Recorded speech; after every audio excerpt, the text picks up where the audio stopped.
گناہ صغیرہ کو اپنے لیے پہاڑ محسوس کرتا ہے کہ یہ پہاڑ ہے مجھ پہ گرنے لگا ہے۔ منافق گناہ صغیرہ کو ناک پہ بیٹھی ہوئی مکھی محسوس کرتا ہے، یوں اڑا دیتا ہے، اسے ٹینشن ہی نہیں ہوتی۔ رسول اللہ صلی اللہ علیہ وسلم حضرت عائشہ سے فرماتے ہیں، اے عائشہ کسی گناہ کو حقیر نہ جاننا، کسی گناہ کو ہلکا نہ جاننا، کسی گناہ کو تھوڑا نہ جاننا۔ کیوں؟ جب انسان گناہ کو حقیر جانتا ہے کہ یہ معمولی کیس ہے، کسی کو گالی دے دی چھوٹی سی بات ہے، کسی کو کی غیبت کر لی چھوٹی سی بات ہے، جب گناہ کو حقیر جانو گے تو تم جرت کے ساتھ اس پہ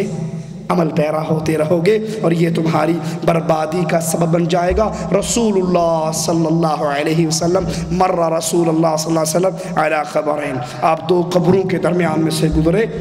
اور فرمایا ان دونوں کو عذاب ہو رہا ہے، ان دونوں قبر والوں کو عذاب ہو رہا ہے۔ اور عذاب کوئی بڑا گناہ، انہوں نے قتل نہیں کیا، پڑوسی کی بیوی سے زنا نہیں کیا، ان کا اس قبر کے اندر عذاب کا سبب کیا ہے؟ ایک نمیمہ کرتا تھا، چغل خوری کرتا تھا، لگائی بھجائی ادھر کی ادھر، ادھر کی ادھر، اس کو اس کے خلاف بھڑکایا، اس کو اس کے خلاف بھڑکایا۔ یہ چغل خور تھا، یہ غیبتیں کرتا تھا، یہ چغلیاں کرتا تھا۔ اس چغل خوری کی وجہ سے اس کی قبر کے اندر اب اس کو عذاب ہو رہا ہے۔ دوسرا، پیشاب کے چھینٹوں سے نہیں بچتا تھا، پیشاب کے چھینٹوں سے نہیں بچتا تھا، لباس وہ پہنتا تھا جو لوگ کہیں کہ اس لباس کے اندر یہ واقعی بابو لگ رہا ہے، آفیسر لگ رہا ہے۔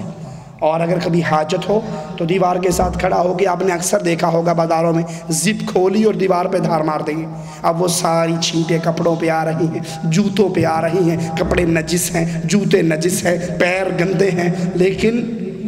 وہ ویسا لباس نہیں پہنتا جس لباس سے انسان کا جسم ڈھک جائے، جس لباس سے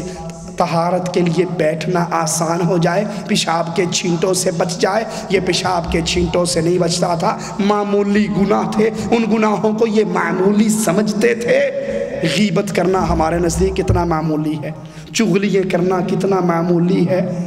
یہ معمولی سی باتیں تھی۔ اللہ کے نبی نے فرمایا ان دونوں کو عذاب ہو رہا ہے۔ رسول اللہ صلی اللہ علیہ وسلم کے پاس دو عورتوں کا ذکر ہوا، ایک عورت بڑی نیک ہے، پارسا ہے، متقی ہے، صدقہ خیرات ذکر اذکار نوافل بہت کرتی ہے، لیکن اپنی زبان سے پڑوسن کو تکلیف دیتی ہے۔ رسول اللہ صلی اللہ علیہ وسلم کے پاس اس کا ذکر ہوتا ہے، آپ فرماتے ہیں ہی فی النار، یہ اپنی زبان سے پڑوسیوں کو تکلیف دینے والی، پڑوسیوں کو گالیاں دینے والی، پڑوسیوں سے لڑنے والی، ان کی غیبتیں چغلیاں کرنے والی، نوافل نوافل بہت کرتی ہے، سنو یہ آگ میں ہے، یہ آگ میں ہے۔ دوسری کا ذکر ہوا، یہ فرض نماز پڑھتی ہے، فرض روزے رکھتی ہے، فرضی کام کرتی ہے، لمبے چوڑے صدقے خیرات نہیں کرتی، لیکن پڑوسی اس سے بڑے راضی ہے، پڑوسی بڑے خوش ہے، کسی کو گالی نہیں دیتی، کسی کے خلاف زبان درازی نہیں کرتی، کسی پہ تہمتیں نہیں لگاتی۔ رسول اللہ صلی اللہ علیہ وسلم نے فرمایا کہ یہ عورت اللہ کی جنت میں ہے۔ پانچواں سبب جس کی وجہ سے انسان کو اس ناگہانی حالات کا سامنا کرنا پڑے گا کہ ایک شخص بڑے نیک عمل، اور یاد کر لو ایک بات رہ گی آپ کو سنا دوں، یہ زبان کا استعمال انسان کو بڑا سوچ کے کرنا چاہیے۔ حضرت عائشہ رضی اللہ تعالی عنہا جو صدیق کائنات کی بیٹی صدیقہ، محبوب الہ کی محبوبہ، نبی کی محبوبہ اور نبی اللہ کے محبوب، صدیق اکبر کی بیٹی اور خود صدیقہ کائنات، جس کی برات 7 آسمان کے اوپر سے نازل ہوئی اور قیامت تک قرآن کی آیات بن کے پڑھا جاتا رہے گا، اس نے اپنی ایک سوکن کے بارے میں کہا تھا، چھوٹے قد کی، ٹھگنے قد کی۔ اللہ کے نبی نے اس کو عام نہیں سمجھا، فرمایا عائشہ تیری زبان کا یہ جملہ اگر میں سمندر کے پانی میں ڈال دوں وہ بھی کڑوا ہو جائے۔ ہم آج کل وہ لنگڑا، وہ کانا، وہ موٹا، وہ چھوٹا، جو مرضی نام رکھ دیں، وہ بھئی گالی دینا بھی ہمارے ہاں بڑا آسان ہے، غیبتیں کرنا بھی بڑا، یہ چھوٹے چھوٹے گناہ ہم سمجھتے ہیں لوگوں، یہ چھوٹے چھوٹے گناہ انسان کی بربادی کا سبب بن جاتے ہیں۔ پانچواں گناہ جس کا ذکر ایک حدیث میں آتا ہے، ایک شخص بہت نیکیاں کرنے والا مگر وہ حقوق العباد کے اندر ڈنڈی مارنے والا ہوگا، لوگوں کے حق نہیں ادا کرتا ہوگا، لوگوں کے ساتھ اس کے معاملات ٹھیک نہیں ہوں گے، یہ مسکین ہے اور قیامت کے دن یہ برباد ہو جائے گا۔ قیامت کے دن اللہ نے انصاف کا ترازو لگانا ہے۔ مسند احمد کی حدیث پہ غور کرنا، انسان اور جن کو تو دوبارہ اٹھایا جائے گا نا جنت یا جہنم کے لیے، لیکن جانور تو دوبارہ نہیں اٹھائے جائیں گے۔ جانوروں کے لیے تو جنت جہنم کا کوئی چکر نہیں۔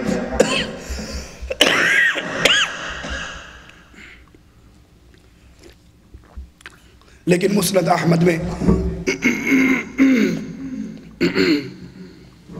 رسول اللہ صلی اللہ علیہ وسلم کا فرمان ہے، اللہ دو بکریوں کو اٹھائے گا۔ اللہ اکبر، انصاف میرے اللہ کا دیکھیے، دو بکریاں اٹھائی جائیں گی، ایک بکری سینگ والی، ایک بکری بغیر سینگ والی۔ سینگ والی بکری نے بغیر سینگ والی بکری کو دنیا میں مارا ہوگا، اللہ ان دونوں بکریوں کو پھر اٹھائے گا، بغیر سینگ والی بکری کو اجازت دی جائے گی کہ تو اس سینگ والی بکری کو مار کے اپنا بدلہ لے لے۔ وہ انصاف کرنے والا اللہ عز و جل، قیامت کا دن ہوگا، ایک آدمی آ رہا ہوگا، اس کے ساتھ نیکییں، روزے، زکوٰۃ، حج، خیرات، درس دروس، تبلیغ کا کام، دعوت کا کام، وہ سارا ساتھ ہے، لیکن کچھ لوگ اس کو پکڑ کر آ رہے، کچھ لوگ اس کے دامن سے چمٹے ہوئے آ رہے، کہیں گے اللہ ضربنی هذا شتمنی هذا اخذ مالی هذا، اس نے مجھے مارا، اس نے مجھے گالی دی، اس نے میری غیبت کی، اس نے میری عزت پہ ہاتھ ڈالا، اس نے یہ کیا، اس نے یہ کیا۔ اللہ آج عدل کا دن ہے، تو بدلہ لے کر دے۔ لوگو وہ عدل کرے تو تھر تھر کانپے اونچی شانوں والے، وہ عدل کرے تو تھر تھر کانپیں اونچی شانوں والے،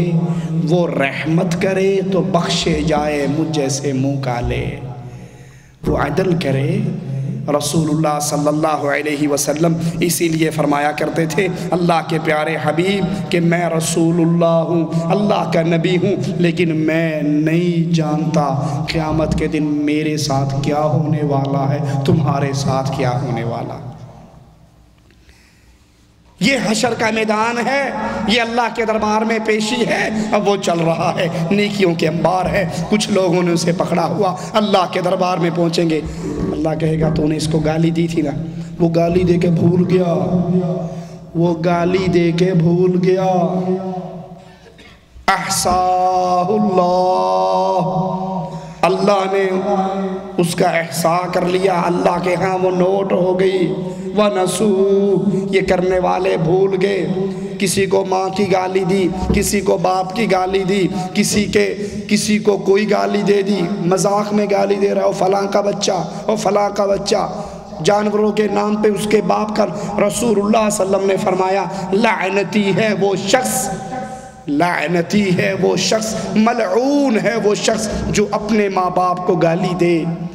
صحابہ کرام حیران ہو گئے، اے اللہ کے نبی کیا کوئی اپنے ماں باپ کو بھی گالی دے گا؟